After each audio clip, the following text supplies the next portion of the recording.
আকাশ, আস্তে করো। প্রথম রাতেই এত চাপ তো সহ্য করতে পারবো না, একটু সবর নিয়ে করো। আরে ভাবি, আপনার তো অভ্যাস আছে, তবু এত কষ্ট পাচ্ছেন কেন?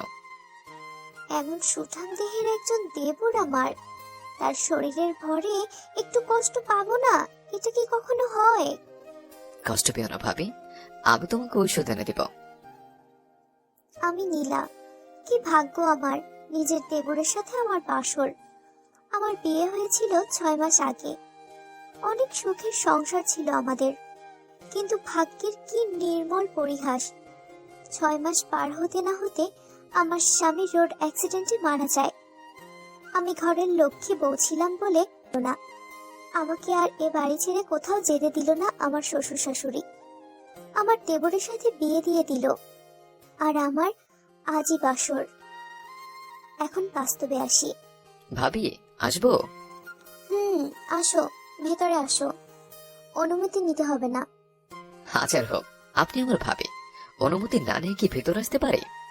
আগে ছিলাম ভাবি, কিন্তু এখন তো তোমার বউ, তাই আর আজ থেকে অনুমতি নিতে হবে না।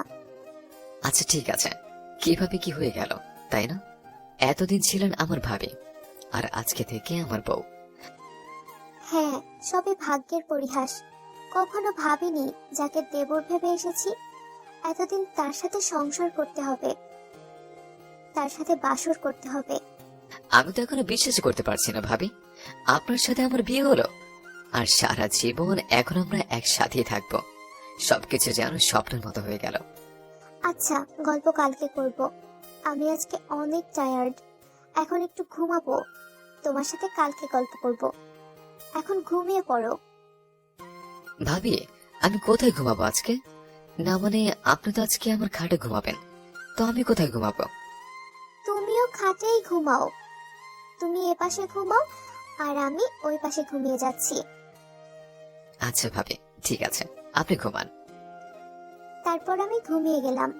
আসলে নিজের স্বামীর শোক এখনো কাটিয়ে উঠতে পারিনি। আবার আমার দেবরের সাথে আমার বিয়ে হলো, এজন্য অনেক কান্নাকাটি করেছিলাম, যার জন্য শরীরটা অনেক দুর্বল হয়ে গিয়েছিল। শোয়ার সাথে সাথেই ঘুম চলে এসেছিল। সকালে ঘুম থেকে উঠে দেখি আমার দেবর মানে আকাশ এখনো ঘুমাচ্ছে, তাই ওকে ডাক দিলাম। আকাশ, ওঠো, সকাল হয়ে গেছে। গোসল করে বাইরে এসো, আমি নাস্তা দিচ্ছি টেবিলে। আর শোনো, বলেন ভাবি।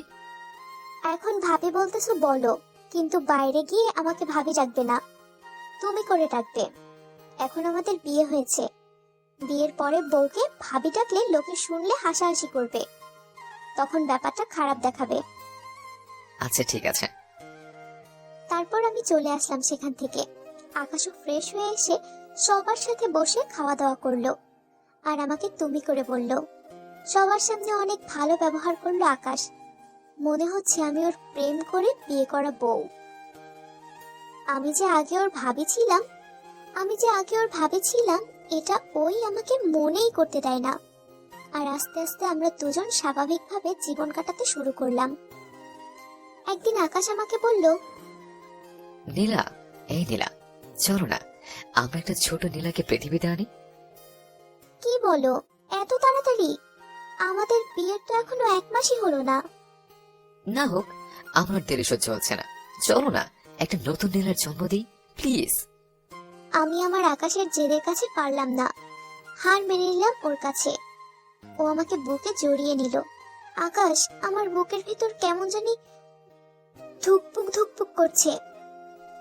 আমি আছি তো লক্ষ্মী বউ আমার, তোমার কিচ্ছু হবে না, আসো আমার বুকে আসো।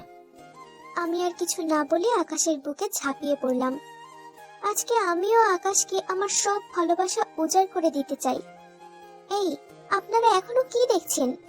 এগুলো দেখতে হয় না, আপনারা চোখ বন্ধ রাখুন। আমরা এখন প্রেমের সাগরে ডুব দিব।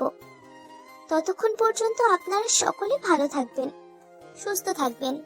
Bye bye.